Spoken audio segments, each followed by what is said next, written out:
promised to boost military support for Ukraine. The sanctions against Resign and Lucille are significant because they target the two biggest energy providers in Russia together. Things are turning upside down in Russia. Political and social fractures have reached an unprecedented level. The cause of this fracture is not only the bad news coming from the front lines. The real turning point is that the cost of the war has begun to directly affect every Russian citizen's pocket, table, and future. But the Kremlin's agenda is very different. Russia is planning to dig a tunnel to Alaska. This is no joke. It is the absolute madness of a regime in its final moments. This madness was announced by Vladimir Putin's special representative and head of the Russian Direct Investment Fund, Kirill Dmitriev. Russia is planning a feasibility study for a project to connect Asia and North America with a tunnel under the Bering Strait. The Kremlin has not even managed to lay a clean water pipeline from the city of Rostov, just a few hundred kilometers away to the city of Donetsk in Ukraine, which it has occupied for 10 years. But let's take this project put on the table by the Kremlin seriously for a moment, because US President Trump also found the project interesting and did not hide his curiosity and desire to discuss it. The Alaska Tunnel project is not a new idea. The idea of a tunnel under the Bering Strait between Alaska and Russia is a massive mega-project that has been discussed for many years, known as the Bering Strait Tunnel or the Intercontinental Peace Bridge. It has been a dream that has been brought up from time to time since the days of Tsarist Russia, but has always been shelved as fantastic. The basic idea of the project was to connect Russia's Chukotka Peninsula with the U.S. state of Alaska via a railway and/or road tunnel approximately 100 kilometers long, passing under the Bering Strait. The technical and financial absurdity of this project proves that the Kremlin is out of touch with reality. The narrowest point of the Bering Strait is approximately 88 kilometers. However, a longer route would likely be needed to build a stable tunnel. This is more than twice the length of the Channel Tunnel, and it cannot even be compared to a project like the Kerch Bridge, which Putin barely managed to complete and boasts about. Furthermore, the depth of the strait and the seismic activity of the region will make construction extremely difficult. The region has one of the harshest climates in the world. Frozen ground for most of the year. Massive ice masses and temperatures reaching 50 degrees C turn both the construction and operation of the tunnel into an engineering nightmare. The melting of permafrost threatens the tunnel structure, while ice masses can block the entrances and exits. Chukotka and Alaska at either end of the tunnel are among the world's most isolated and underdeveloped regions. Simply transporting the millions of tons of concrete, steel, massive tunnel boring machines, and tens of thousands of workers needed to build the tunnel to these regions is a logistical nightmare in itself. Existing rail and road networks cannot handle this load. Thousands of kilometers of new access roads would need to be built, which would multiply the project's cost and duration. Past estimates of the project's cost alone reached hundreds of billions of dollars. Focusing solely on the tunnel section, i.e. crossing the narrowest point of the strait, approximately 88 kilometers, 55 meters long, probably using the Damed Islands in the middle. Various engineering analyses predict that the cost would be between $30 and $50 billion. However, the project's truly massive cost stems not from the tunnel itself, but from its connections on both continents. Both Alaska's Wales region and Russia's Chukotka Peninsula are hundreds, even thousands of kilometers away from existing major highway or railway networks. When this connection infrastructure is taken into account, especially on the Russian side to connect to the Trans-Siberian Railway, the total cost of the project is expected to reach between $100 billion and $200 billion. However, this is an estimate valid for today. The remoteness of these regions, as mentioned earlier, and the difficulties of building on permafrost, permanently frozen soil multiply the costs. A similar situation applies to the timeline. While the construction of the tunnel alone in harsh Arctic conditions is estimated to take 10 to 15 years, the entire project, including all connecting roads and railways, is expected to take 20 to 30 years from planning to completion. Given today's technology, inflation, and the project's enormous scale and timeline, it is not unreasonable to expect the cost to reach trillions of dollars. This is more than half of Russia's current GDP. Russia is experiencing its darkest days in the last quarter century as refineries are blown up one by one. 84% of the country is struggling with the worst fuel shortage in its history. Major Russian companies are going bankrupt, and the economy and inflation are sounding the alarm. The high cost of living, fuel crises, huge gas queues, and collapsing public services have exhausted the patience of the people. As this social patience reached breaking point, silence began to give way to loud criticism. Some Russian journalists working for state media are now issuing warnings directly targeting Putin and his regime.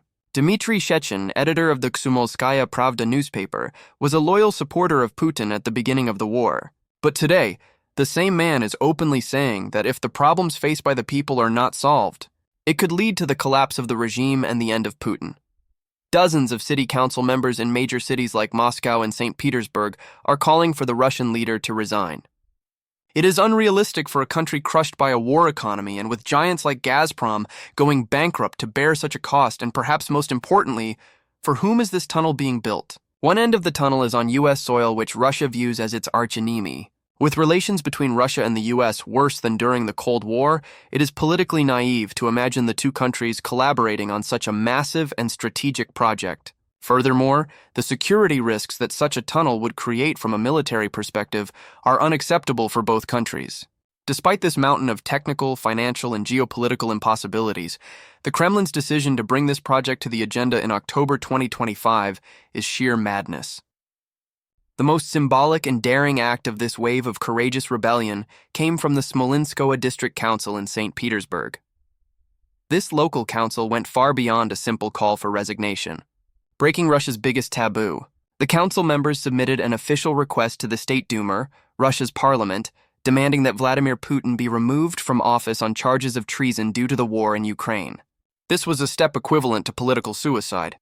To label a war that Putin called a special military operation and presented as a sacred patriotic duty as treason against the country meant declaring direct war on the regime's entire propaganda apparatus and legal coercion mechanism. However, these council members had constructed their arguments in an extremely careful and legalistic manner based on the regime's own constitution and laws. In their petition, they summarized how Putin's actions harmed Russia in 4 key points. These key points were the destruction of the army, demographic catastrophe, economic collapse, and strategic defeat. Of course, these Duma members did not harbor any illusions that the State Duma would process this petition and Putin on trial. Their goal was different. Their goal was to light a torch, and they achieved it. These calls are not limited to liberal centers, but are spreading to regions that have paid the heaviest price for the war and are economically oppressed. Because living in Russia has now become, in the truest sense of the word, a battle for survival. Analyses by independent polling companies and reputable institutions such as the Journal of Democracy reveal the depth of this change. 57% of the population now say they support peace talks. The percentage of those who want the war to continue has fallen to 35%. In other words, it was understood that there would be no peace in Russia while Putin was in power. Another point these results indicate is that Putin must now leave, step down from his position, because the international sanctions now in place, rising inflation, and the increasing cost of the war at the front have placed an unbearable burden on ordinary citizens. To better understand this madness, we must go back in time. First and foremost comes the collapse of Russia's economic power and the financial foundation of the Putin regime. Basic products such as oil, milk, and pasta are either very expensive or completely sold out on supermarket shelves. It has become difficult to find many medicines in pharmacies. However, perhaps the most striking area of crisis has been the fuel shortage. Not only driving a car, but also heating, transportation, and even sending children to school has become impossible. On the other side of this tragic equation are the babushkas. Millions of elderly Russians who have served this state throughout their lives and endured hardships are now being betrayed by their own government. The process that began with the 2018 pension reform and continued with the raising of the retirement age to 65 for men and 60 for women fundamentally shook this generation's trust in the state. This is the state's attempt to finance the war, further shrinking the morsel in the throats of its most vulnerable citizens. Efforts to turn to China, however, failed to even come close to the revenue obtained from Europe due to Beijing's ruthless bargaining. As the economic foundation crumbled, Ukraine's asymmetric genius took center stage. Starting in early 2024, Ukrainian drones began systematically striking oil refineries in the European part of Russia. Ukraine was inflicting millions of dollars in damage to Russia's billion-dollar refinery infrastructure, with drones costing a few thousand. And the time tunnel brings us to mid-October 2025, when the Kremlin was dreaming of Alaska. Ukraine's drone attacks reached their peak of devastation, now targeting not just oil refineries, but the most critical and vulnerable points of Russia's energy infrastructure. The most destructive attack was on the facility in Orenburg, one of Russia's and the world's largest natural gas processing plants. This facility was vital not only for Russia's domestic consumption, but also for exports to Central Asia. The fire caused by Ukrainian drones hitting this massive complex was visible for miles and reduced a significant part of the facility to ashes. During the same period, the Novokubashev's oil refinery in Samara Oblast, a major industrial center on the Vula River, was also hit.